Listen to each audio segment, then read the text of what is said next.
Hello, everyone. Dr. Frankie here. Thanks so much for tuning in. As you know, every Thursday, I'll have a new vlog here for you, hopefully answering the questions that you're asking. And if there's anything I don't cover, I want to encourage you to post below down in the comment section. I read all of your comments. I try to do my best to respond, ask questions. If there's a topic you want me to cover, definitely let me know. And if you're not familiar with me, I'm Dr. Frankie Bashan. I'm the CEO of Little Gay Book Matchmaking and Little Black Book Matchmaking. I'm a clinical psychologist, a board certified sex therapist, and a dating and relationship expert. And I'm thrilled every week to share with you all the knowledge that I've gained over 2 decades. And I would love it if you could subscribe to my channel if you haven't already. And please comment and share and like and do all that good stuff to help spread the word.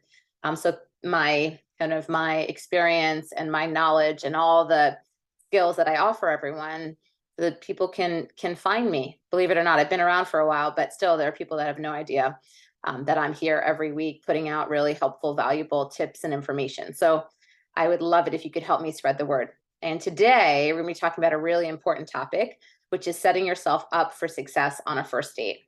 First dates are tough, right? So I want to give you all the skills that I can think of to help you be successful. So depending on your outlook, first dates are either fun and fascinating or the bane of your existence. Meeting a new person who you may know nothing about beyond a few messages exchanged on an app is full of limitless potential, both for good and for bad. It's an opportunity to show up intentionally as your best self, and also a project that may feel like it takes a lot of energy and effort. No matter how you feel about them, though, first dates are necessary. Without a first, you don't get to have a second, a third, and hopefully eventually a lifetime together. Whether first dates are your favorite thing or more, especially if you dread them, here are my best strategies for setting yourself up for success on a first date. Know what outcomes you're looking for. You may have been told by a boss or a productivity influencer that when you set goals, you should make sure they're SMART. That's capital SMART, meaning specific, measurable, achievable, relevant, and time bound. This means that doing a good job at work isn't a very smart goal because it's not specific or measurable and may not be achievable depending on your circumstances. A better goal would be something like make 50 new sales before the end of the year. It's something you can actually accurately assess whether you're achieving or not. To this philosophy of goal setting, however, I would add one criterion. Your goals in any circumstances should ideally be about what you can control, not your outcomes. This may seem antithetical to the point of goals, but in my example, whether or not you make 50 new sales may or may not have anything to do with you.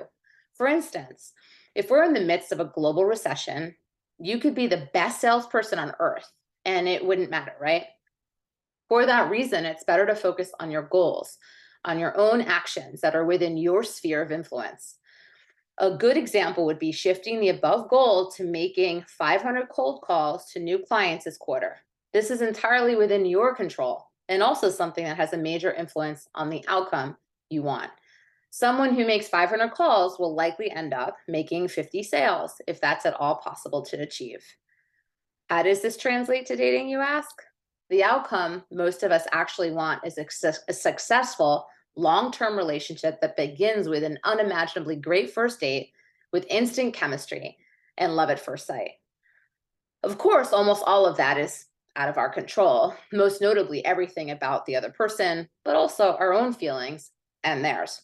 So aiming for that isn't setting ourselves up for success. We're likely to end up exhausted and disillusioned after a dozen mediocre and want to quit entirely. Mediocre dates and want to quit entirely, right? So instead, I want you to try thinking of goals and outcomes that do fall within a realistic sphere of influence. Something like, I want to leave this first date with a solid sense of whether I'm interested in seeing this person again. Take charge of what you can control. Along the same vein, the reality is that the vast majority of factors in whether or not a date goes well is out of our control. We don't know whether our date is fun, likable, has the qualities we're looking for in a partner, or is even the same person they say they are on a dating app. Putting all of our eggs in one basket of our date's qualities as a person means our experience could oscillate wildly between amazing and utterly awful. So let's look at what you do have some agency over when it comes to your date. Of course, we can't guarantee to have a good time, no matter your effort or your mindset. There's no toxic positivity here. And if you have a bad time, that doesn't mean it's your fault. However, think about your emotional and psychological state around dating and what you can do to give yourself as much of a leg up as possible. Can you choose to have the date at one of your favorite places so that you'll enjoy that aspect of it, even if the company isn't amazing? Are there any rituals or practices that bring you personal pleasure, like getting all dressed up and putting on a favorite perfume, maybe taking some selfies that you know you'll get something out of no matter what happens after the date? I always recommend cleaning up your place and maybe lighting some incense or turning down the bed like you're in a hotel before you leave for the evening. If the date goes really well and someone comes home with you, that's great. But in the more likely event that you come home alone, you have a beautiful, cozy space to greet you. Nothing can be more crushing of your spirits than after a bad date, you get home to find a pile of laundry sitting there that you have to deal with before you can call it a night. Make your set of personal rules. What about on the date itself?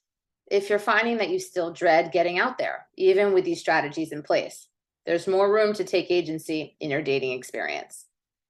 Make a list. What are the parts of bad first dates or dating in general that have bothered you in the past? You can decide what rules and practices you want to put in place for yourself to change that, or at least limit it. Are you a sober person who hates watching dates get drunk over dinner? Make a rule that you only do coffee for first dates. Do you dread exiting a date, never knowing when it's been long enough that you can go home and end up trapped at a bar with a stranger for 3 hours? Make yourself a rule that first dates are exactly 1 drink long. If you want, you can even communicate this to your date. Do you have a terrible time dragging yourself back out into the world after a long day at work? Make a rule that first dates are only on the weekends. You might be more amenable to going out on a Wednesday for a second date with someone you already know you like. Hate wasting your weekends when you could be with your friends rather than strangers? Make the opposite rule. If you're worried this makes you seem overly rigid or fussy, don't.